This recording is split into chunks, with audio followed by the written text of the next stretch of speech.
share my thoughts with you on John chapter 4 today. Definitely miss all of you, miss seeing your faces, but I'm grateful that we get to have these opportunities to share with each other, that we're reading together, and that we can talk with each other about the things that we're learning. So John chapter 4, obviously talking about the Samaritan woman, is the biggest part of this story. And one of the things that jumped out at me as I read through the entire chapter is that the Samaritan woman was really focused on her needs being met, her physical needs. She was really focused on the water and how that was going to, meet her needs of not ever having to come back to the well again. And Jesus brings her back to her spiritual needs, that's what Jesus was really concerned about for her, was meeting those spiritual needs.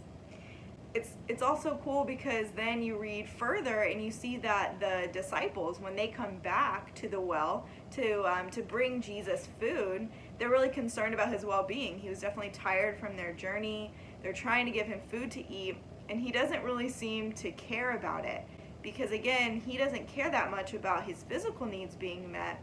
He's caring a lot more about the spiritual needs, feeding people spiritually with the bread of life, right? Feeding them with his words.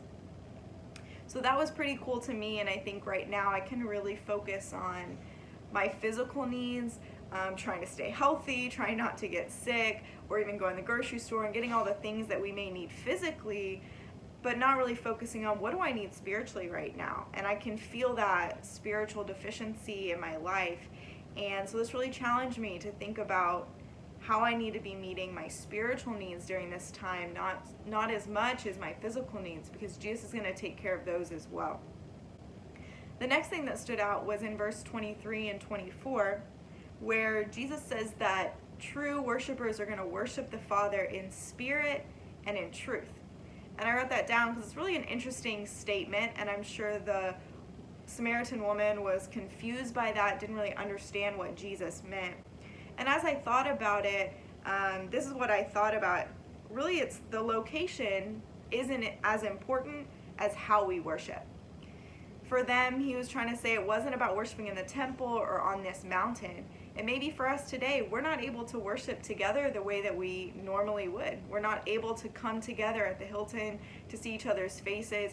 So it can feel like we're not really worshiping when we're sitting in our living room and watching a virtual online service. But this verse really speaks to me in saying that's not true. What matters the most is how we worship, that we're worshiping in truth.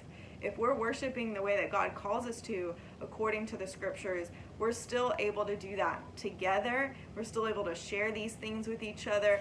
Obviously, I can't wait for that day when we get to have service together. I'm already just anticipating how sweet the fellowship's going to be, how excited I am to see all of you.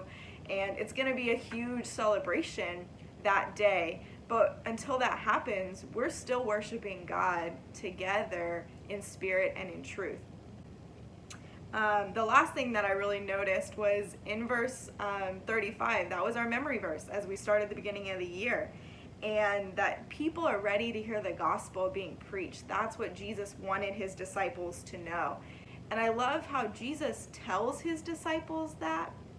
But then he also shows them right after all these people believing in him.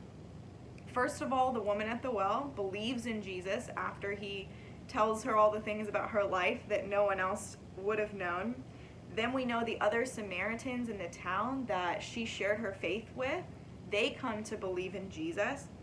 Then there's more who come and they listen to Jesus and they believe, not because of what the woman said, but because they heard Jesus themselves.